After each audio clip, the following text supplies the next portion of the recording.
పాటు టాప్ ఎంఎన్సీలలో ఉద్యోగ అవకాశాలు కేవలం 3 months కోచింగ్ తో పాటు placement assistants. For details RK global business school, Dilsukhnagar, 9502225566.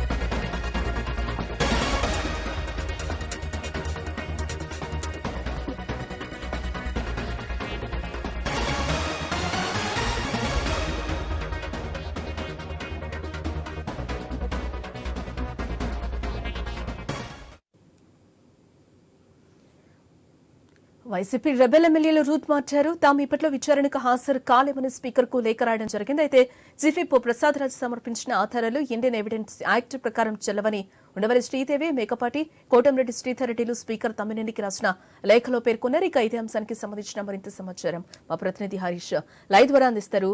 Yes Harish. దానికి ప్రస్తుతం అనర్హతకు సంబంధించినటువంటి వ్యవహారం రాజకీయంగా కూడా రసవత్తరంగా మారింది. ప్రధానంగా చూసుకుంటే కనుక ఇప్పటికీ స్పీకర్ స్వయంగా పలుమార్లు అనర్హత ఎదుర్కొంటున్నటువంటి సభ్యులు ఎవరైతే ఉన్నారో వారికి లేఖలు రాసి తన ముందు హాజరు కావాలని చెప్పి కూడా ఆదేశాలు జారీ చేశారు. ఈ రోజు కూడా సేమ్ అదే సిచ్యువేషన్ కంటిన్యూ అవుతున్నటువంటి పరిస్థితి మనకు కనిపిస్తుంది. ముగ్గురు వైసీపీ రెబల్స్ కి సంబంధించినటువంటి శాసనసభ్యులు ఎవరైతే ఉన్నారో వారిని ఈ రోజు హాజరు కావాలని చెప్పి స్పీకర్ ఆదేశాలు ఇచ్చారు. అయితే ఇప్పుడు ఈ వ్యవహారానికి సంబంధించి గిప్పు ప్రసాద్ రాజు ఎవరైతే ఉన్నారో అనర్హతకు సంబంధించినటువంటి ఇచ్చినటువంటి ఆధారాలు సాంకేతికంగా కూడా నిరూపించాల్సినటువంటి సిచ్యువేషన్ ఉంటుందన్నటువంటి ఒక అభిప్రాయం వైసీపీకి సంబంధించిన రెబల్ ఎమ్మెల్యేలు వ్యక్తం చేశారు. అందులో భాగంగానే స్పీకర్ కి తమ అభిప్రాయాన్ని కూడా తెలియజేశారు. ఏదైతే ఆధారాలు ఉన్నాయో వాటికి డిజిటల్ కి సంబంధించినటువంటి ఎవిడెన్స్ ను కూడా తీసుకోవాలన్నటువంటి ఒక అభిప్రాయం వైసీపీ రెబల్స్ కి సంబంధించినటువంటి శాసనసభ్యులు వ్యక్తం చేసినటువంటి సిచ్యువేషన్ ఉంది.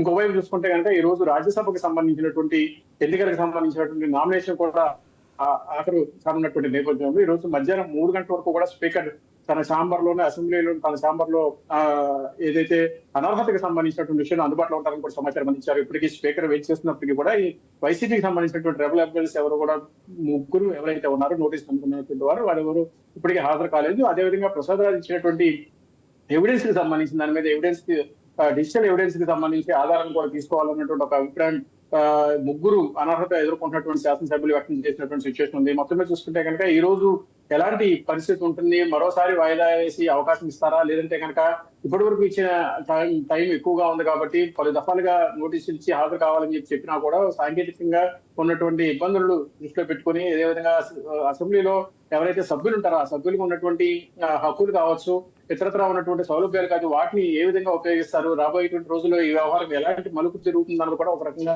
ఆసక్తికరంగా మారినటువంటి సిచ్యువేషన్ మనకి అసెంబ్లీ వేదికగా స్పీకర్ కార్యాలయం వేదికగా కనిపిస్తుంది.